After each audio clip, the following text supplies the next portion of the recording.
Problem number 8.16 statement क्या कहती है इसकी, and in elastic string, in elastic मतलब जो अपनी पोजीशन को वापस गेन ना कर सके।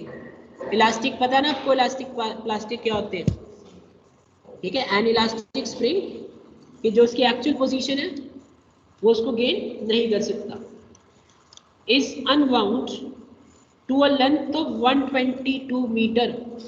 अब आपको लेंथ गिवन है 122 मीटर कि आपको उसको अनबाउंड करना है 122 मीटर्स तक, मिलीमीटर तक, from a drum of dia 30 millimetre.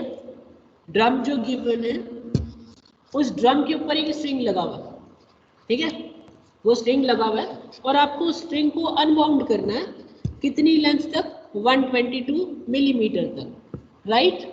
कि अगर मैं एग्जांपल लूँ, जैसे आप वायर्स देखते हो, वायर्स लग के आती है ना घर पे, उससे जो आप वायर परचेज करते हो, ठीक है, वो एक ड्रम के ऊपर माउंटेड होती है, ठीक है। या आप अगर वो सुतली वाला बॉम्ब देखते हो, एक वो ड्रम के अगर ऊपर माउंटेड है, अगर मैं उसको अनबाउंड करना शुरू कर दूं, एक सरकमफ्रेंस लिया, मतलब एक टर्न मैंने अनबाउंड की, तो वो एक सरकमफ्रेंस हो जाती है उस सर्कल की। लेकिन यहाँ पे आपको लेंथ गिवन है 122 मिलीमीटर, ठीक है, 122 मिलीमीटर तक आपको उसको अनबाउंड करना है। तो सबसे पहले आप सरकमफ्रेंस निकाल लो, सरकमफ्रेंस निकालने के बाद आपको पता चल जाएगा कितना डिफरेंस है, मे बी ये कम भी हो सकता है और ज़्यादा भी। इस क्वेश्चन में अगर आप देखोगे लास्ट में जाके, तो ये क्वेश्चन में क्या है, सरकमफ्रेंस से ज़्यादा टर्न है, ठीक है, राइट। क्वेश्चन ऐसा भी हो सकता है कि सरकमफ्रेंस से कम हो जाए, सपोज करो 100 सरकमफ्रेंस आता है, वो आपको कहता है 90 मिलीमीटर तक आपको अनबाउंड करना है, ठीक है। अब यहाँ पे 122 है तो यहाँ पे ज़्यादा है। Draw the locus of the free end of the string, locus of the free end of the string, कि अगर ये ड्रम है, इसके ऊपर मैंने एक जो थ्रेड वाउंड किया वैसे से, ठीक है, जो उसका फ्री एंड है, उस फ्री एंड को आपने ऐसे अनबाउंड किया, तो वो क्या कर्व ट्रेस करेगा, उसका क्या लोकस होगा, जैसे आप अनबाउंड करते जा रहे हो उसको, ठीक है, वो कर्व बनाएगा ना ऐसे, वो कर्व अब आपको यहाँ पे क्रिएट करना है, वो कर्व ही इन्वॉल्यूट होता है, ठीक है। Draw the locus of the free end of the string which is held taut during unwounding. वो taut का मतलब क्या होता है, एक इरेक्टेड पोजीशन में होता है, एक टाइट पोजीशन में होगा, which is held taut during unwounding। जब आप अनबाउंड कर रहे हो तो वो क्या होगा, एक इरेक्टेड पोजीशन में होगा, ये नहीं वो लूज होगा, ठीक है। तो ये क्वेश्चन है। तो आप सबसे पहले आप सर्कल ड्रॉ करो, सर्कल के 12 इक्वल पार्ट्स करो, ठीक है, सर्कमफ्रेंस फाइंड आउट कर लो, उसके बाद टेंजेंट्स ड्रॉ कर लो। तो इतना क्वेश्चन जैसे आपने पिछला किया है उतना ही करना है इस क्वेश्चन में भी, बट डिफरेंस मैं आपको आगे बताता हूँ क्या क्या एड अप होगा, ठीक है। रेडियस कितना है 15 और आपको अनबाउंड मान तक करना है 122 मिलीमीटर। तो इसका सर्कमफ्रेंस निकालो कितना आया, 2 बाई आर एस 15। तो वही अगर मैं इसको यहाँ पे आप राउंड ऑफ कर सकते हो, 35 आ गया, तो 94 मिलीमीटर इसको as a round off, 90 note मैंने यहाँ पे इसको क्या लिया है, राउंड ऑफ करके लिया है 94, ठीक है। पिछले केस में ऐसा नहीं करना था, but in this case you can round off it equals to next possible fraction, ठीक है। क्लियर यहाँ तक। 15 आपको रेडियस गिवन है, सर्कमफ्रेंस निकाल दो, इसमें राउंड ऑफ करें, इसमें आप राउंड ऑफ कर सकते हैं, इस क्वेश्चन के लिए राउंड ऑफ करना जरूरी है, ठीक है। क्लियर होगी चीज। अब डिफरेंस कितना आ रहा है,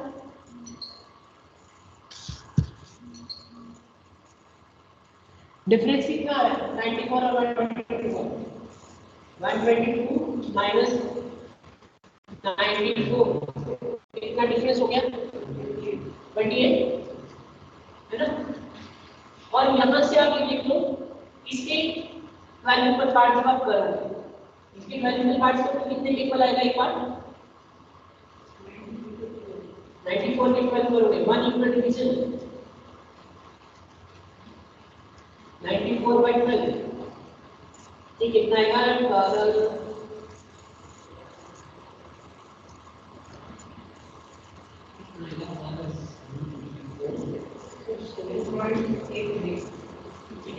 7.83 हो गया।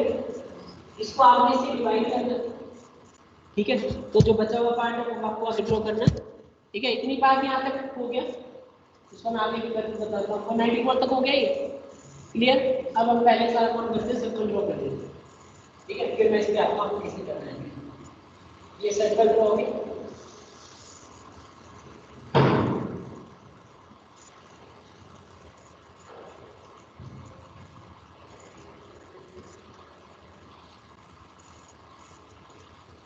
ठीक है। सर्कल ड्रॉ हो गया 15 रेडियस का। 12 इक्वल पार्ट्स कर लो इसके आप।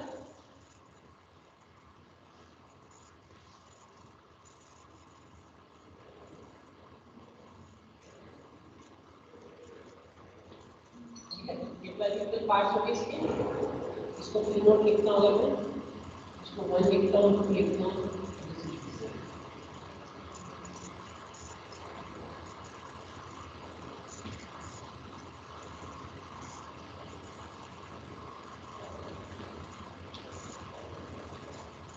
ठीक है। क्लियर है यहाँ तक होगी। 12 इक्वल पार्ट्स हो गए, रेडियस 15 पे मैंने एक सर्कल को ड्रॉ कर दिया। अब उसके बाद मुझे अनबाउंड कितना करना है 122 मिलीमीटर।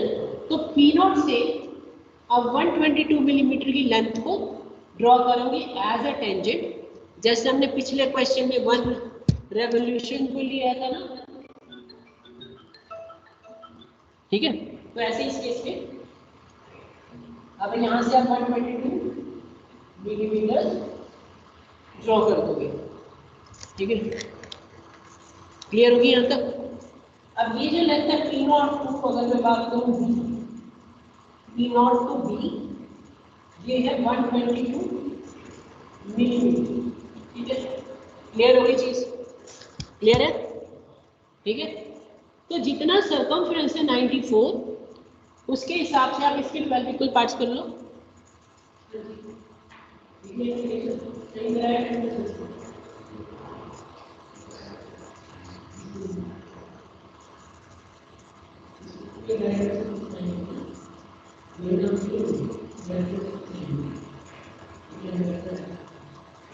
जैसे इस बच्चे ने लिखी है,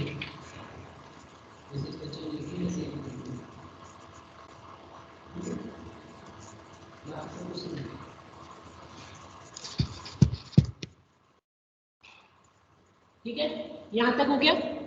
यहाँ से हमने पी नोट से बी 122 मिलीमीटर जितना अनबाउंड करना है उतनी लेंथ आपने यहाँ पे ड्रॉ कर दी।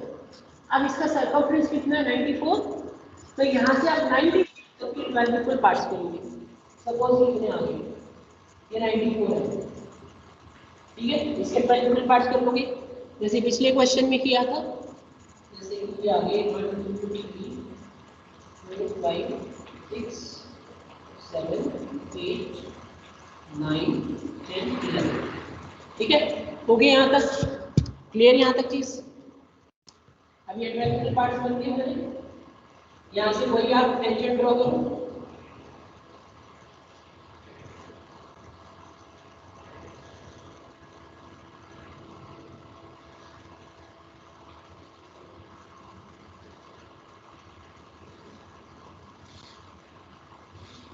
ठीक है। इस तरह से टेंजेंट्स ड्रॉ हो जाएंगी। फिर डिस्टेंस कट कर दो। सपोज इन्होंने पहले से इतना ले लिया,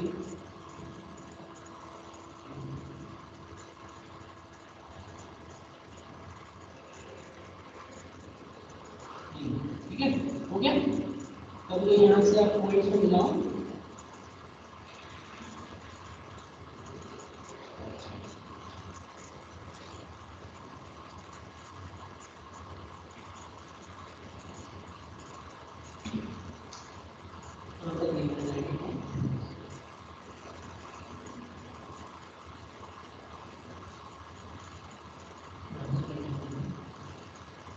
देखो ये तो बन गया है एक टर्म के लिए जब हम इस सर्कमफ्रेंस के इक्वल लेंगे।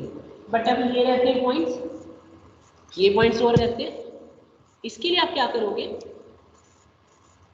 इसके लिए क्या करना है आपको, इस पार्ट के आप इसके इक्वल लेते हुए, यानी जो यहाँ पे एक सब डिविजन है उसको ऐसा स्टैंडर्ड लेके इसके इतने ही सब डिविजन कर दो, राइट।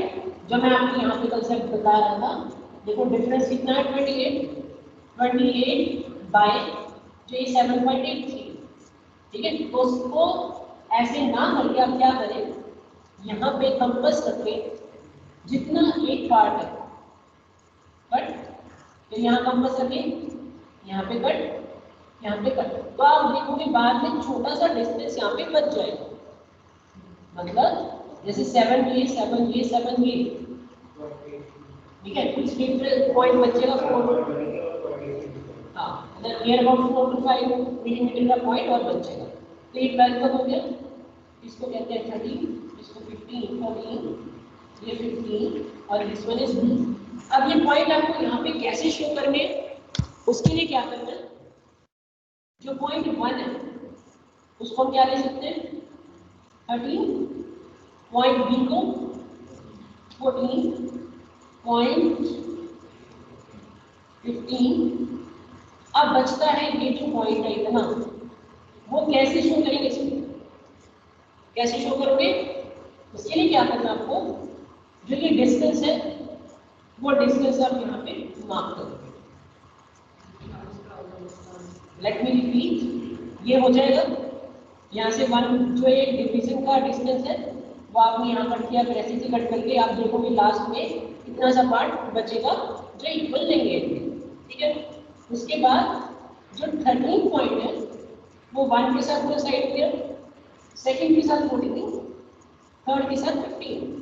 अब बचता है जो पॉइंट बी, ये पॉइंट बी हम यहाँ पे कैसे लोकेट करेंगे, 15 से बी का जितना डिस्टेंस है वो आप यहाँ से यहाँ पे कट कर दिया, तो यहाँ पे आ गया हमारा point B, right.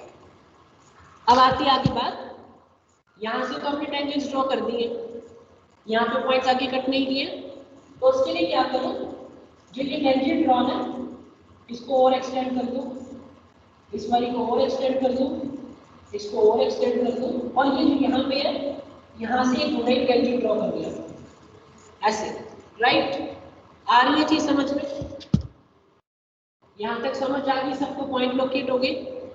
Next you have to draw the tangent, जो आपने 1 से टेंजेंट ड्रॉ की थी अप टू दिस लेंथ, उसका आप और एक्सटेंड कर दो, 2 वाली को और एक्सटेंड, 3 वाली को, और जो न्यू पॉइंट बी है वहां से भी टेंजेंट आ गई, राइट। अब कट क्या करना है, P0 से 13, P0 से 13 वो आप कहाँ कट करोगे, जो यहाँ पे आएगी, ठीक है, यहाँ कट ऐसे ऐसे और ऐसे, जो जो डिस्टेंस है जैसे आप ऊपर से कट करते आए हो, तो अब इसको आप इससे मिलाओगे तो ये यहाँ से लेके यहाँ तक जो कर्व अभी आपने ड्रॉ किया है वो हो जाएगा involute for a distance of 122 millimetre when a spring is unbound from a drum of radius equals to 15। तो ये इस क्वेश्चन का सॉल्यूशन है, राइट। समझ आ गई चीज सबको, किसी को कहीं पे डाउट हो I can repeat from that part.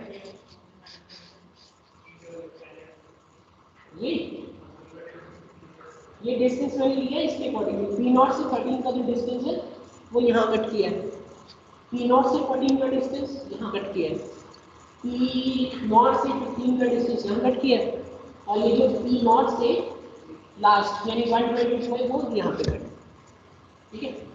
तो इसको नाम हम लोग पूछ रहे हैं, ये P1 है, ये P2 है, P3 है, P4 है, P5, P6,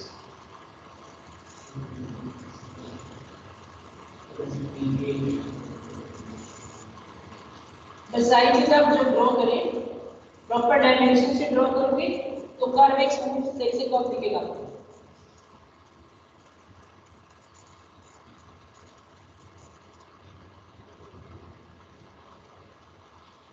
ठीक है।